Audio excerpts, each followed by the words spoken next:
Yeah, lights on, game time, let's break it all down. From the spreads to the lines, who's up, who's down. We're crunching the numbers, calling the plays, talking all sports in a big time way. Welcome back to Spreadsheets Sports. Spreadsheets Sports. Ladies and gentlemen and ladies, it is Saturday, and we are getting ready to dive into the games for Sunday. Should be a pretty interesting day. For those that are new to the channel, welcome. Hope you guys enjoy the content and the value of the content.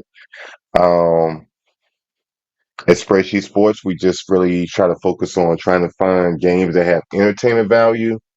And by default, those that are in the betting world get the benefit off of entertainment value because there's going to be activity for player props or the money line people or the spreads or things of that nature. And then also by default, anybody that's in the fantasy world and you have a fantasy squad, this is beneficial for you as well. Spreadsheet Sports kind of like kills three birds with one stone. Those that are returning, obviously, I greatly appreciate you.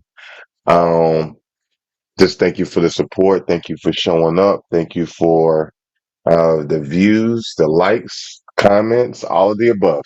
But anyway, let's get into it. It's going to be an interesting slate. I did a different format for you that I hope that you like. I think that the flow of it's going to be a little bit more conducive to how we look at the games. Again, for those that are here that are new, we look at the data. We don't consider any of the soap opera stuff. It's really just all about numbers, math, probability percentages, correlating just to make sure that the activity makes sense within the possible projection of the game.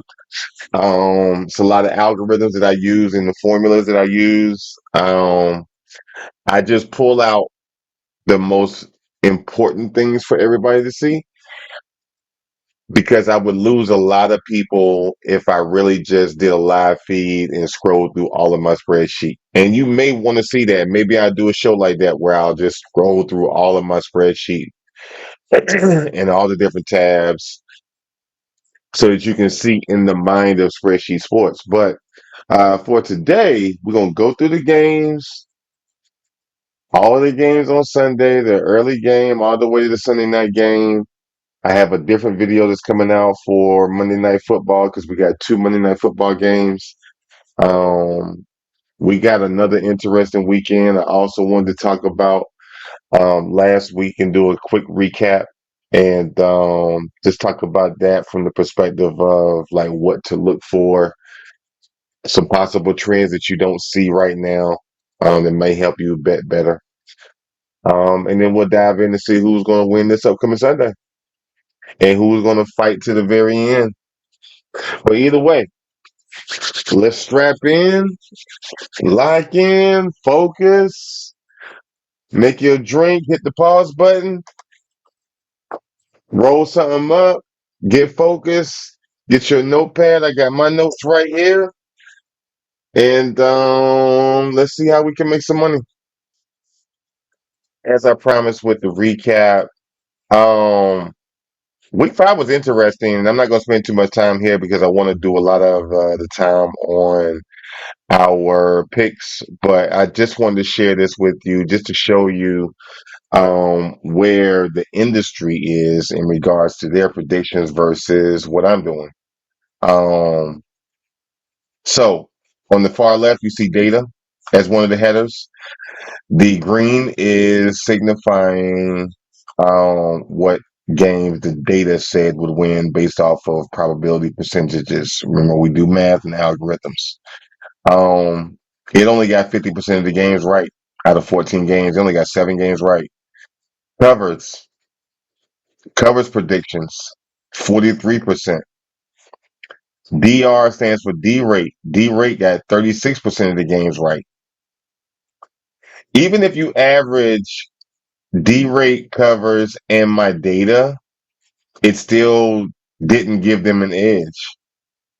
It didn't give them an edge. The average of just those three together still gave them a 36% win ratio. That's horrible. That's horrible from covers. That's horrible from D rate, and that's horrible from all three of those together. But what did shine out of those three categories was data. My data outperformed covers, and my data outperformed D rate. That's to be recognized and acknowledged. All right. That's not even any interpretation from me. That's just formulas. That's just what you would get if you would have just bet on what the data said, then you would have won 50% of those bets. You probably lost money last week if you were following covers or if you were following D rate. I'm just saying. I'm not knocking them down to build myself up. I'm just stating facts. Then you have in the middle with the yellow and the green. That's what I picked. What I ended up picking with my interpretation, I ended up winning 71% of the games that I picked. In comparison to 50 for the data, 43 for covers, 36 for D rate. The average of those 36%. And even with that being said, Greek Gridiron, GG, they predicted only 36% of the games. They had a bad Sunday. Even Ross Tucker had a bad Sunday. Spreadsheet Sports was getting it done. I predicted the two upsets, Broncos, Patriots. This is what I do.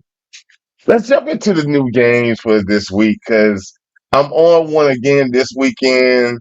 And man, God, I laughed all the way to the bank. I laughed all the way to the bank last week off of everybody that was like, "What is he talking about? Is he tripping?" I'm not tripping. I'm not. I'm just seeing it for what it is. Stop following all of the hype and just deal with what it really is. Anyway, let's get into the games for this week. So diving into week 6 picks. All right, I got this here for you guys. That way you can screenshot it. If me talking really annoys you, but if the information is good, but you don't like me talking, screenshot it, and then you can just go ahead and go about your day. But if you want to hear about the why I think the teams in green are going to win, then I got a real good show for you. Because we got some more upsets. Remember last week, I predicted some upsets. I got some more that you would not believe. Some really good games that I put under the microscope, and I'm going to talk about them as I go through the slate. Obviously, we already had the Eagles and the Giants game. I predicted the Eagles to win like everybody in the world. In the world, I haven't even come across a Giants fan that thought the Giants would win. But Dart Scatterboo paid me out very well. Theo Johnson paid me out as well. I also went with 16 and a half points. That paid me well for the Giants. I knew that they would compete. I didn't think that they could win. I'm just giving you full disclosure, but that's how that game unfolded. Really great game to watch. Oh man, it was an amazing game to watch. But Sunday morning, overseas, Broncos Jets. I'm leaning toward the Broncos. I just think that they outscored them. The Jets have really not been showing us a really good product. The weather is fine where they're going. It's 60 degrees. Um, they got the Jets at plus 320. Obviously, I mean, if you want to take that just off of just an anomaly fluke happening, I ain't gonna argue with you. I mean, stranger things have happened. But I mean, I'm just saying, Bo Nix looks good. The Broncos look good. Broncos D looks good.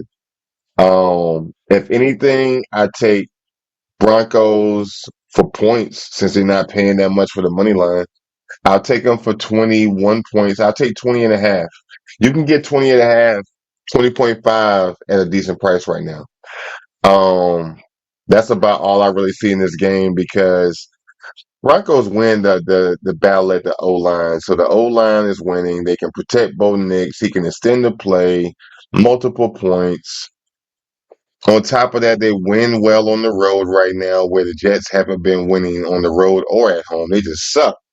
So it's like it's almost like a slam dunk, which is why they're not paying anything. So the only thing is to take some player props along with 20.5 and a half.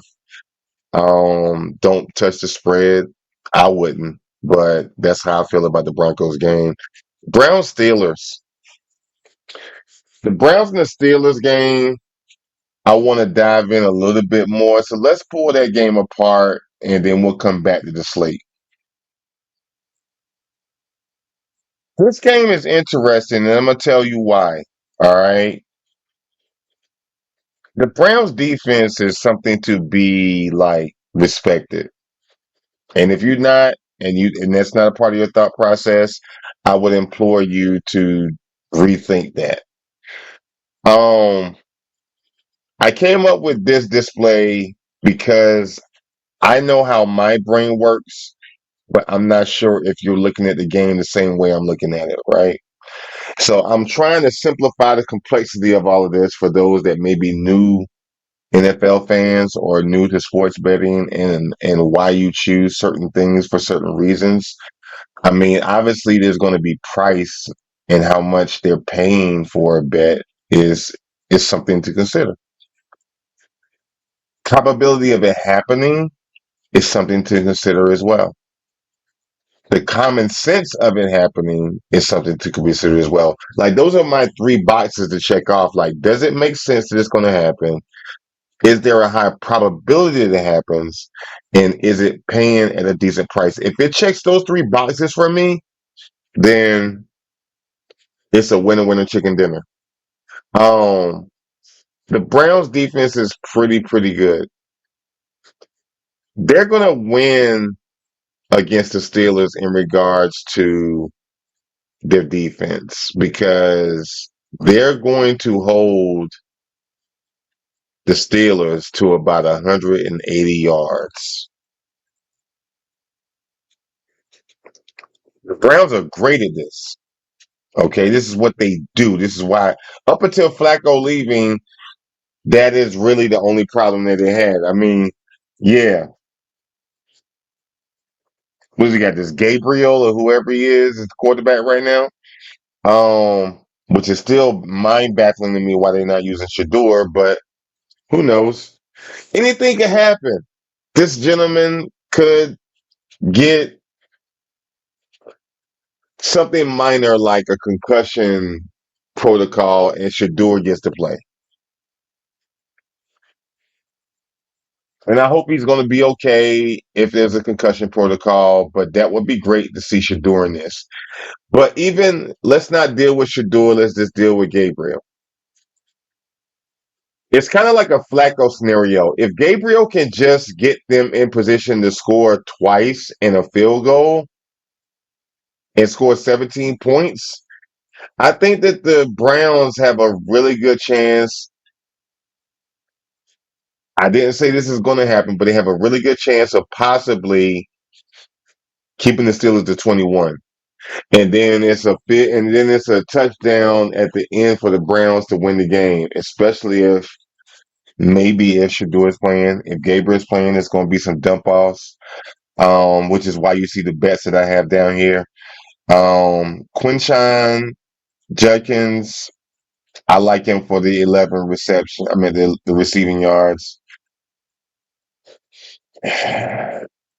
especially with a new quarterback.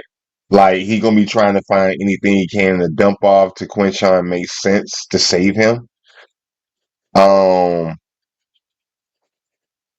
Disregard the Flacco bet here. That's the data that had put this up. They don't know that he's gone yet. I got to recalibrate that. But Quinshon Jenkins also rushing plus receiving 91. I like that. In JUCO, 5 receptions. I probably would take 4 and pay the juice, but I also do like him for a touchdown because you got a new quarterback. The defense for the Browns can keep them in this. That's why it's green. And on top of that, they're doing better with the blitz to sacks ratio. So they might get their hands on Aaron Rodgers. Just might. On the Pittsburgh side, Jalen Warren, Jonu Smith, Gainwell, like they're gonna have a good day just because of the defense that they're up against. And I love the receptions for Jonu and for Gainwell.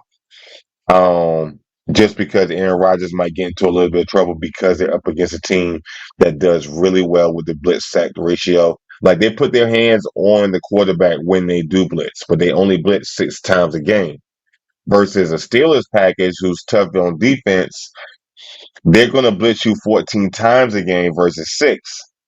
They're number 1 in the volume of the blitzes that they do for the Steelers. So take that into consideration.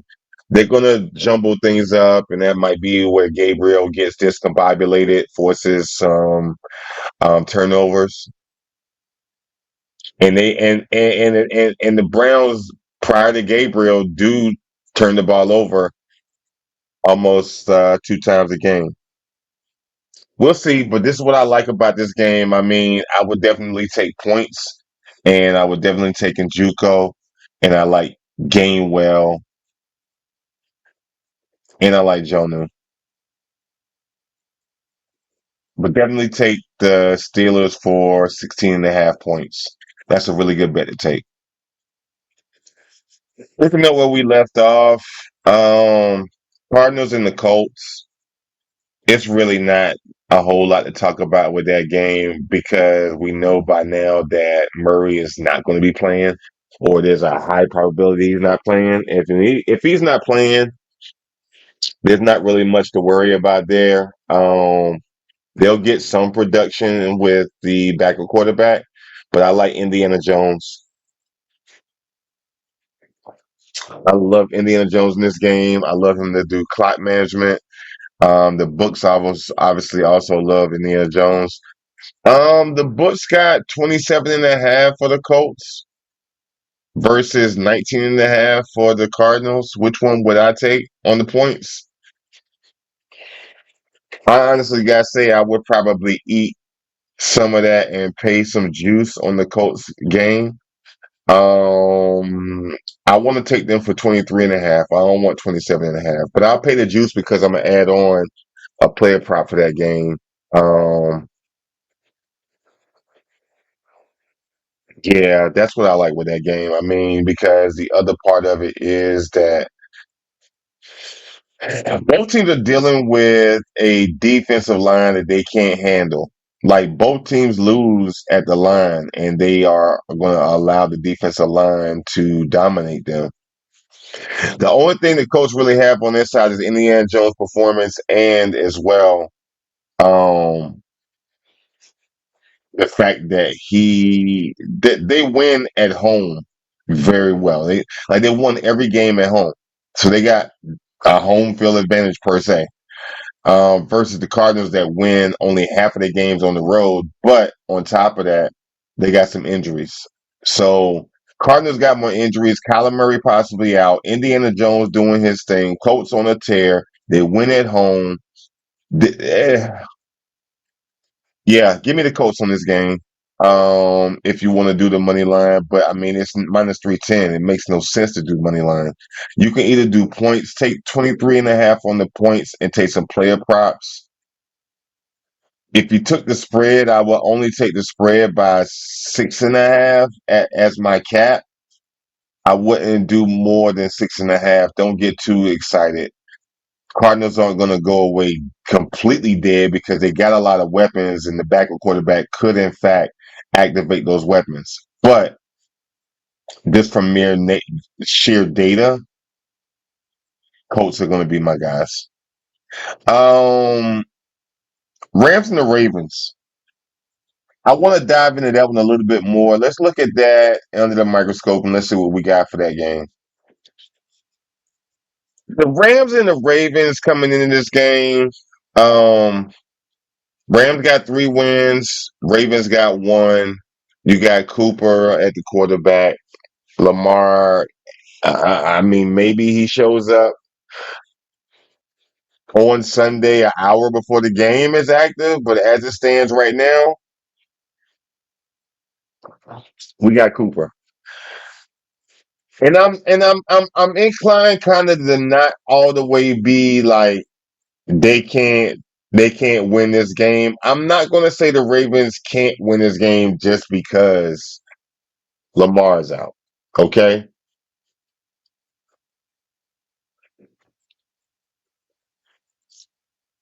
Hmm. What I will say is that you are looking at a game that is going to be very competitive. I think the Ravens are going to turn on some just Ravens energy. Like they're gonna tap into the Ray Lewis, Ed Reed, T Sizzle culture of the Ravens, and they home. And I'm not even a Ravens fan. I'm just telling you what it is. I think this game is won by the Ravens sheerly off of will. It's not the worst thing that can happen to the Rams. I mean, they're coming into this with 5 wins. I'm sorry, 3 wins. They're coming into this with 3 wins. Worst case scenario, Rams are 3-3. Okay, 500. The Ravens win this game, right? And they 2-4.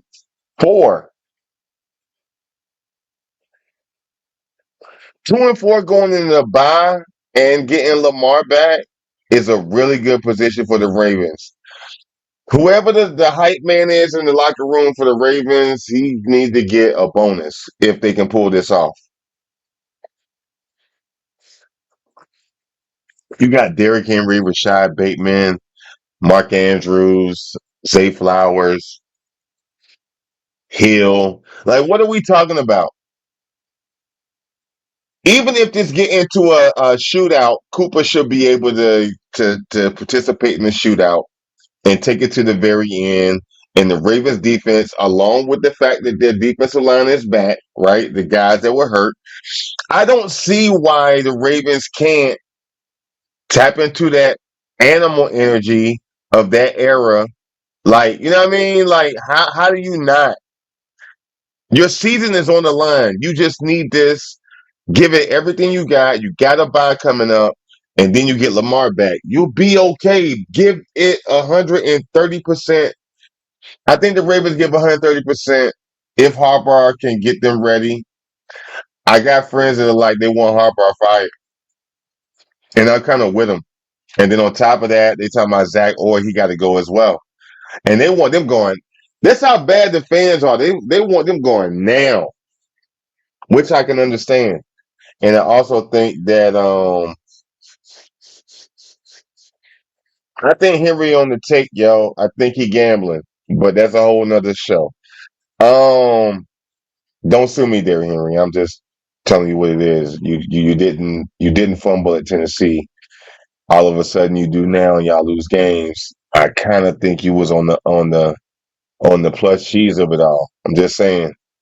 But on the other side of it, the Rams, man, Puka Nakua, Kyron Williams, Jordan Whittington, Devontae Adams, like Matt Stafford, he's playing at an all-time high right now. Like, and they just came off of a loss. I'm just saying. The worst thing that happened for the Rams right now is that Tutu Atwell is out. Other than that, they are all cylinders. They found they're all cylinders. They ain't lost a beat since losing Cooper Cup, man. These guys got better actually. Those are the bets that are in the bottom. Screenshot that. This is what I think may happen. Maybe some really good bets for you. I think Zay can have 56 yards. I think he gonna have. I think Zay gonna have like 3 good plays tomorrow that get him 70 yards. but 56 is a decent bet to take. They're going to definitely hit Bateman. Cooper's going to hit Bateman. Cooper's going to hit Mark Andrews. Cooper's going to get Hill. Derrick Henry's going to get first downs. Harbaugh better make the executive decision to run Derrick Henry like a government mule. If he does that, they win. They got a good chance to win at least against the Rams. The Rams are gonna when the Rams get the ball, they're gonna go down and they're gonna score. I if Cooper can handle the problem that the Ravens had as well, which is game management, like time management, time clock management, then that's the missing piece of the puzzle. Um, but on paper, the Rams win on the offense. On paper, the defense for the Rams wins, especially against an impaired Ravens. Like, let's not get it twisted, but I mean, if you wanted to even safer bet, take 16.5 points for the Ravens. I mean, you could gamble a little bit and be like 20.5 if they're paying decent for it. Might even be plus cheese. It was plus cheese yesterday. But anyway, this is what I got in this game. Let's jump back into the slate. Coming back into the slate, Seahawks and the Jags.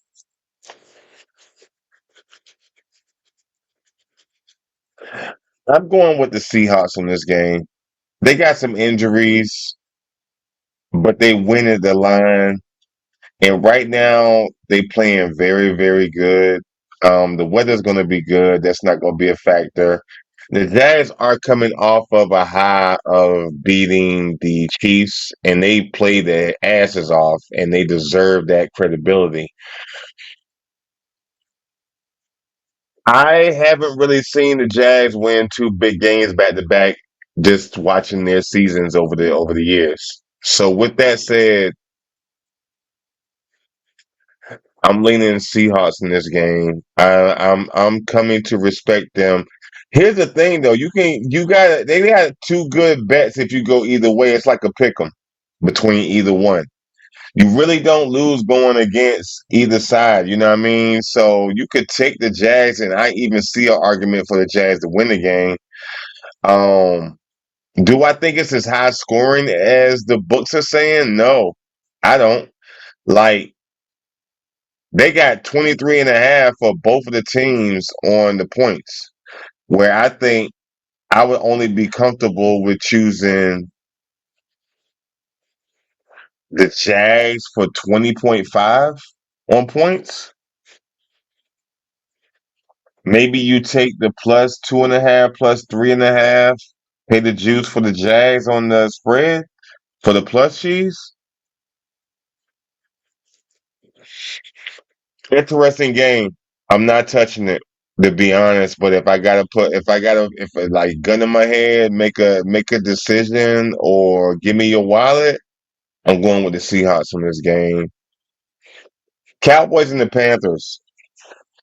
We're gonna have to put this under the microscope. Let's look at this game because the Cowboys and the Panthers are pretty interesting because I'm not quite sold that this is an open and shut case of Cowboys win. So let me bring you into my world so you can see why I'm saying that. Now the reason I'm saying this about the Cowboys and the Panthers game, and I'm straddling the fence. I'm so convinced about this game, and I'm straddling the fence on an upset alert for this game. I called two upset alerts last week. Broncos to beat the Eagles. Patriots to beat the Bills. As impressed as we were about the Bills, I called the Patriots to beat the Bills. This is what I do, and I do okay. Not tooting my horn. I'm just telling you what it really is.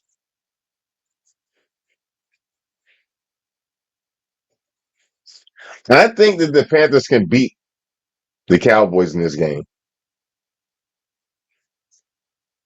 You're looking at the same information as me. I don't doctor any of this. This is just the data telling me what it really is. And let's just look at the game as for what it is, right?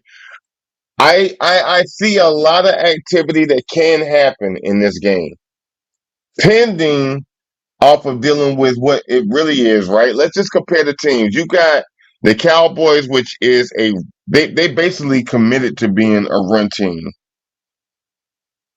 Okay. The Panthers have basically committed to being a run team. On top of Dowdle coming into the fold and like doing what he did, he looked great last week. The Cowboys offense, right? They outscore and also they get more yards than the Panthers allow because Dak is doing well. Let's give Dak that. I'm just keeping it real. This because their offense is producing 272 yards. That's a problem for a Carolina Panthers defense that's allowing 200 yards.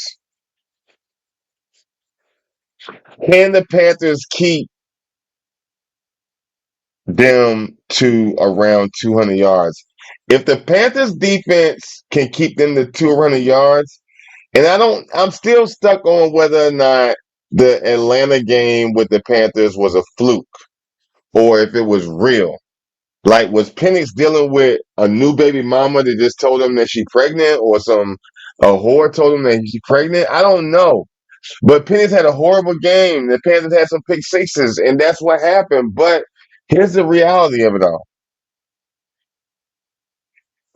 the Panthers are poised to be productive in this game. The Cowboys are going to send the blitz, and they're good at sending the blitz, and they're better at it than the Panthers. Now the Panthers are going to send about 5 blitzes throughout the game, maybe 1 or 2 a quarter. That's all y'all going to see. I mean, it ain't going to be no different with the Cowboys. The Cowboys don't blitz a lot either, but when they do blitz, they do put their hands on the quarterback better than the Panthers. But it's still at a high volume. We're not going to see a lot of blitzing, but what blitzing we do see, I think triggers both quarterbacks, Dak and Bryce, to scramble. I think you're going to see some rushing yards out of both of these quarterbacks. That's another good bet for you to look at. I got my bets here. I like Jake Ferguson. I like Jake Ferguson as a safety net for Dak. I like Flournoy. I like Javonte Williams just on the fact that like they're putting him in the package, kind of like the receive passes on the screen as well as the run between the guards. So I like him for rushing plus receiving.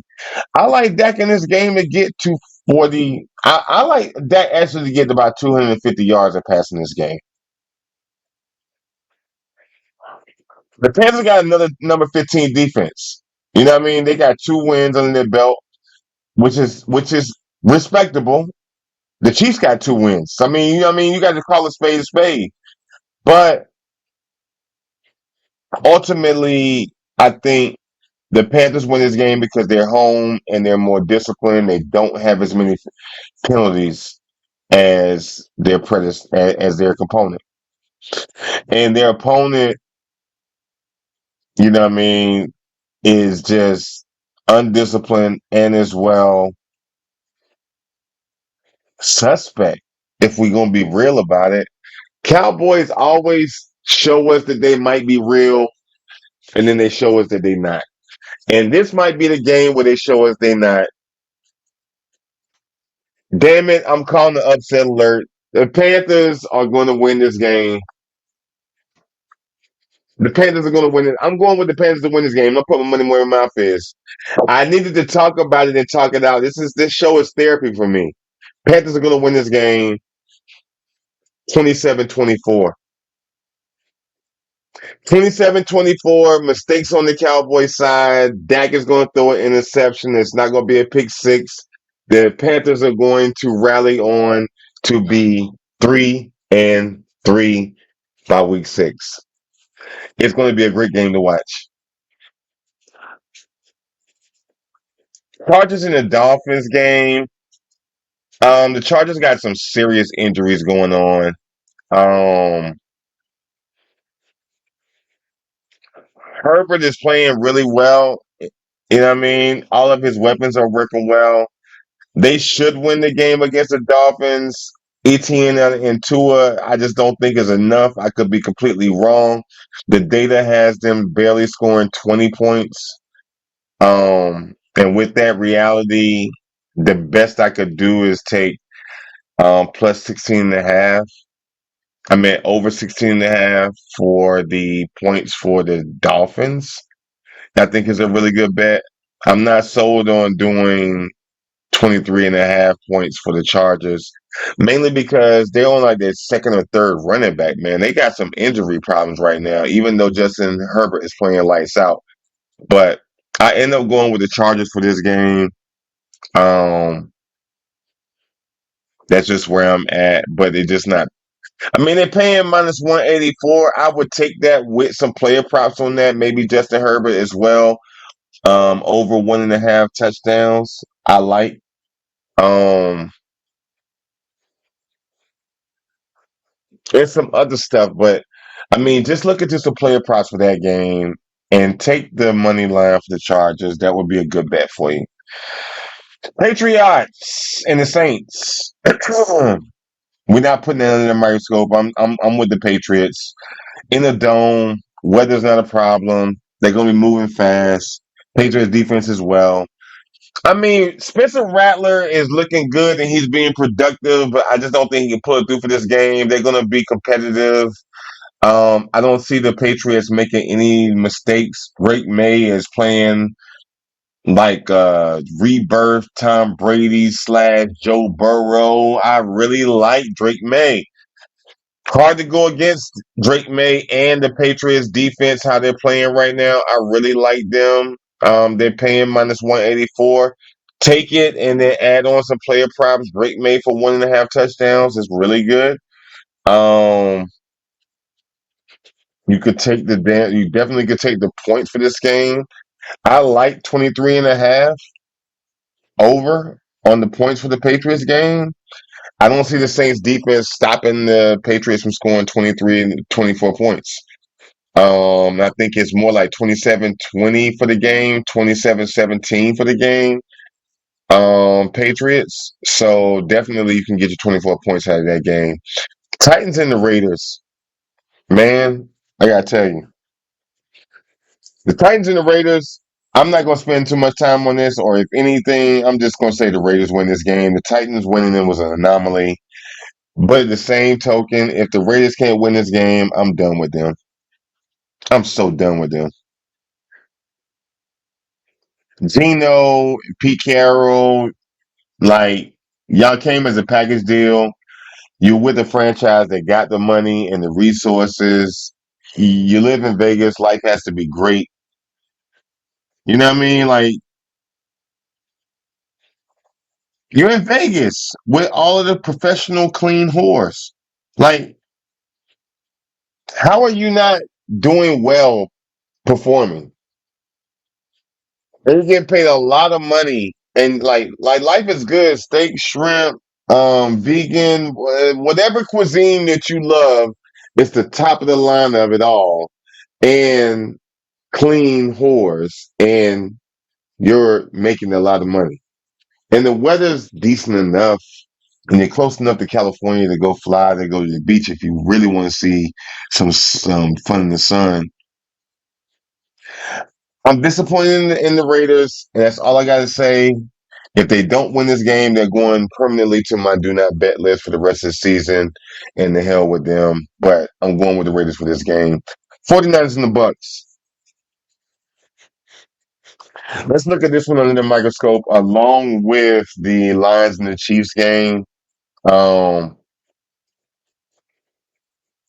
I'll tell you before we go to look at those in the microscope, I got the Packers beating the Bengals. Joe Burrow hadn't had enough time to study the playbook. I'm not sold on that. I'm really not. Joe Burrow is a great utility quarterback, great second string, third string quarterback. I'm not refuting any of that. I'm just talking about the fact that he's going to have to stay in the pocket, which the O line is not that bad, so he kind of could. But then he's going to have to run plays where he's seeing who he think is going to be open. And it's going to be very limited assignment football where he can just throw the ball where they're supposed to be because he don't know the playbook yet. He's capable of it. He's smart as hell. I got my issues with Wacko Flacco, but he's capable of it. But just not this game. It's just the trade is too fresh. It's way too fresh. You don't know the playbook, so you gotta do some Ben Roethlisberger football or stand in the pocket to see who's open. And it's that Thanksgiving football after everybody eat and we like kill the man with football. Like it's that football from the Bengals against the Packers. Michael Parsons. Michael Parsons may end Joe Flacco's career. Spinal tap on the sack. Done. Career done in a wheelchair. I'm just saying, like, it's so many things that can happen in this game that I'm just like, why are we really talking about it? I don't see a super upset anomaly. Packers are good. Jordan Love is good. Michael Parsons and the defense are good. They're bringing pressure to the quarterbacks. They're putting their hands on them. They can score. They can score, and the defense can hold you down enough. Packers win this game. They're not, of course, they're not paying that. They're paying minus 1,050. Now, on that note, I will take the bet for the points, though. I'll take 13.5 for the Bengals to score 13.5. I think Joe Burrow can get them 2 scores. I think Joe Burrow can get them 2 scores. I think Joe Burrow can get them in the red zone 4 times in the game. And of those 4 times that Joe Burrow gets them in the red zone, he can get 2 touchdowns and a field goal. And I'll take the 14.5 for the points. Take the 14.5 for the Bengals, ladies and gentlemen. Let's take a microscope underneath and then look underneath the hood for this 49ers and the Lions game, and let's see what we got for the rest of the night. 49ers in the Bucks game, man. It's worthy of doing your due diligence with and like really like pulling this game apart a little bit if you can. At face value, man, it seems that the 49ers are dominant in regards to the categories that they win for this game, such as offensive yards. They do better than the defense for the Bucks will allow. 49ers also do better on defense in regards to how much they allow versus what Tampa Bay can produce. Um,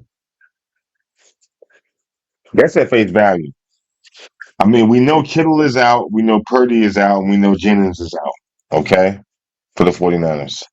We also know that Mike Evans and Godwin is out and Bucky Irving. Now, Mike Evans is Baker Mayfield's guy.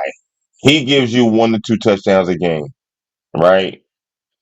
These I'm just stating the facts of what we're dealing with for this game. 49ers have been playing pretty well with Mac Jones. Mac Jones is still questionable. Purdy is out. But I gotta wonder, with the 49ers doing as well as they have without Purdy, would it matter that he's not playing and Mac Jones do play if he do play? I think if we deal with the scenario of Mac Jones playing against Baker Mayfield that has their injuries, both teams have their injuries, right? The Bucks are just better on injuries in regards to numbers, but just star player wise, they're kind of neutral. When you dive into the defense, the one thing that the 49ers have on their side is that they are going to blitz moderately or conservatively.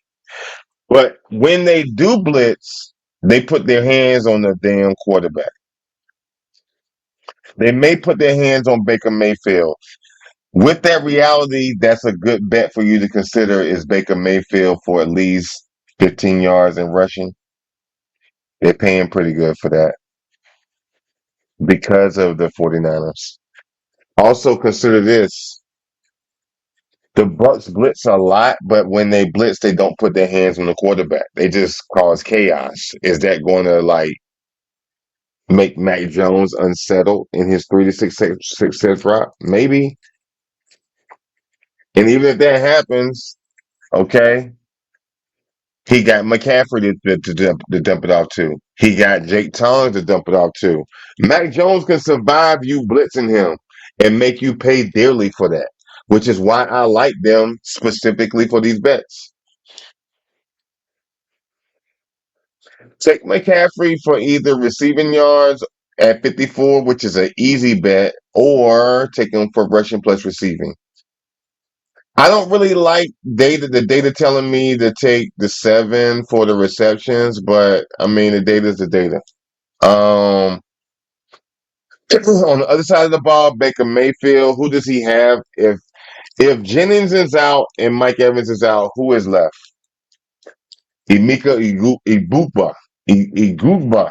I'm sorry if I pronounced your name incorrectly, but that's who we're going with. Ibuka. Ibuka. Rashad White, K. Dotton. I like Baker having a good game this time with production on passing. I think Baker gonna give us 250 yards in passing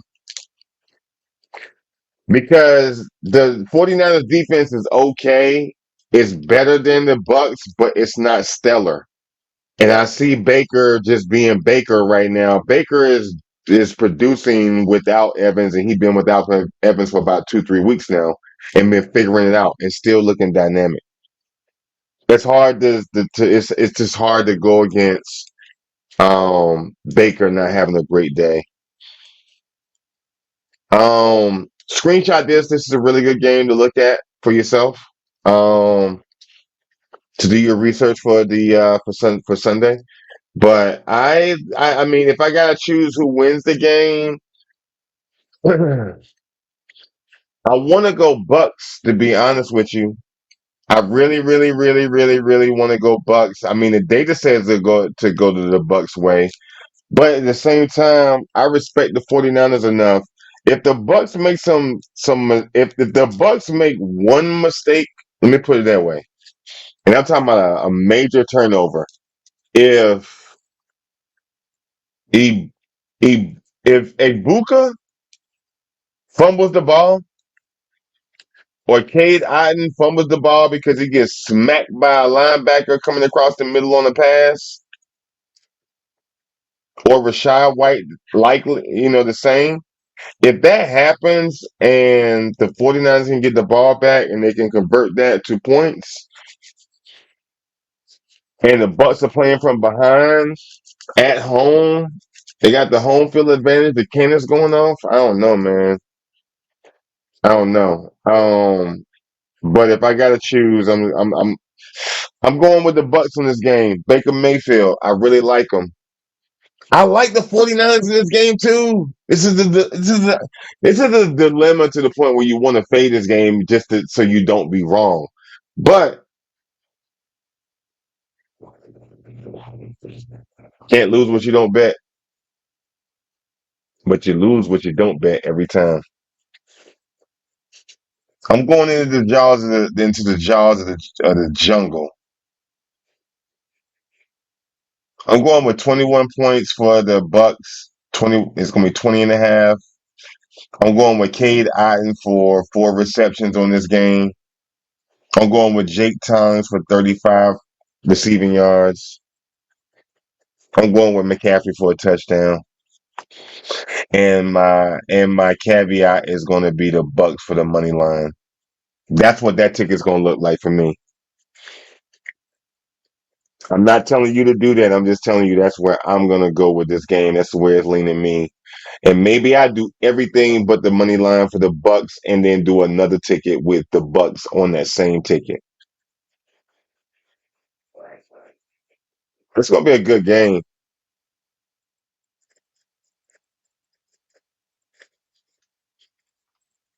Okay.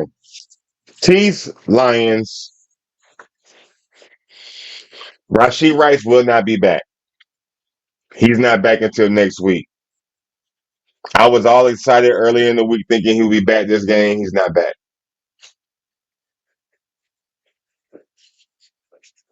Well, who does that leave us with in this game? Worthy, Juju on the beat, Travis Kelsey, Noah Gray, Isaiah Pachenko in the slot or running out to get a screen and also getting some yards between the guards. It also gives us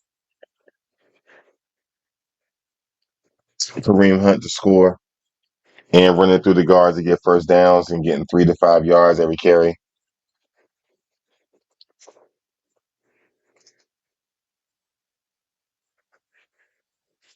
And then Patrick Mahomes extending the play, getting maybe 20 to 30 yards in rushing. And I see Patrick Mahomes also getting over 1.5 passing yard. I mean, 1.5 passing touchdowns. I don't necessarily like 260 yards for receiving. I mean, for passing for Patrick Mahomes, but I could see him doing 320. At home in Arrowhead with the shot with the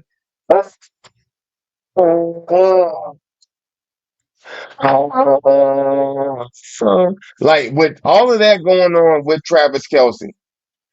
And then the death blow is Tyquan Thornton. And then there's still Hollywood Brown or Worthy that could smoke you on the deep threat. I say all that to say that they can keep up with the Lions because the Lions coming in this game are the more dominant force. Why the books are pricing the Lions as the underdog, I don't know. The books just made this interesting. They got the Chiefs favorite to win this game. After coming off a loss with the Jags, which was an amazing game, I'm not taking anything away from that. Trevor Lawrence had a great game. Travis Hunter had a great game. Trevor Lawrence ran in for the game-winning touchdown. It was amazing. It's amazing. All right. Detroit Lions have been playing lights out. On paper, they are a passing team. They pass 51% more than they do run. They're committed to passing and they're great with passing. And not only are they great with passing, but they pass more yards than the Chiefs allow. And the Lions defense doesn't allow as many yards as the Chiefs put up. The Lions have a stranglehold as it stands right now. They're just better with offensive yards and defensive yards than the Chiefs are, which means that the defense for the Chiefs is going to be interesting to see if they can show up. I can tell you that the Chiefs do not break a lot of times in red zone. They will bend, but they don't break. The Lions even win in points, like offensive points per game. They beat the Chiefs. The Chiefs have been struggling up until the Ravens game. They struggled to score 21 points. They scored 22 points right before the Ravens game. They have the Ravens game. They have a great game, and then they lose with putting up 28 points. The Chiefs have to get to the point where they can score over 30 and also score over 30 consistently. If they can't score 34, then they lose most of their games because the number is around 40 right now. Unless your defense is stellar. And the Chiefs defense is not stellar, but it's good enough, I think. Activity on the other side of the ball, Amon St. Brown, you better believe he's gonna get 71 yards. Laporta, dump offs, 46 yards. I love that for him. I love Laporta for 5 receptions. I don't necessarily love Amon St. Brown for 7 receptions, but I like him for the receiving yards. Montgomery, I like more so for rushing plus receiving because if you're going to take him for 43 yards rushing, you might as well take him for rushing plus receiving just in case as an insurance policy. They're paying decent money, minus 115. Jared Goff will have a good game. I like him for that game. And I like Amon St. Brown. for a touchdown, and I like Kelsey for a touchdown. I like Thornton for a touchdown. It's going to be a great game. And ladies and gentlemen and ladies, that brings us to the end of the show. We are in for a great entertainment value Sunday and Monday for NFL. Um, for those that are looking for games to watch that are going to have some entertainment value, it's there for you. I gave you my slate. I gave you my predictions of what I think is going to happen. Um, I also showed you why I think what I thought, which I think should have more value than anything else. But outside of that, I hope you enjoy your NFL Sunday. I hope I enjoy mine as well. I hope all of us get a huge bag. I hope somebody cracks them for $200,000 or $500,000. I hope you get 3 parlays, $500,000 or more, and I hope I do too. But anyway, happy hunting if you are in the betting world. Those that are into the fantasy world, I have another video for you that will talk about my player rankings and my player prop bets only. To be separated from this. If you guys found value in today's video, please like, comment, share, or subscribe. It's greatly appreciated and it helps the channel grow. Tell your friends about it.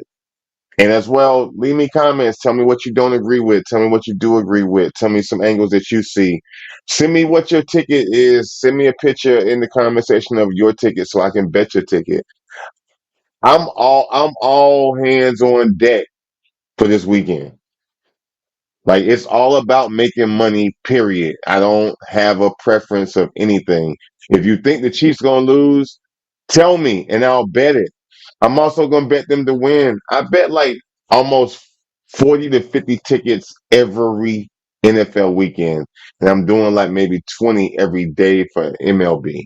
So like especially back when the slates were full, but during playoffs, not so much. I'm just layering MLB in with the NFL.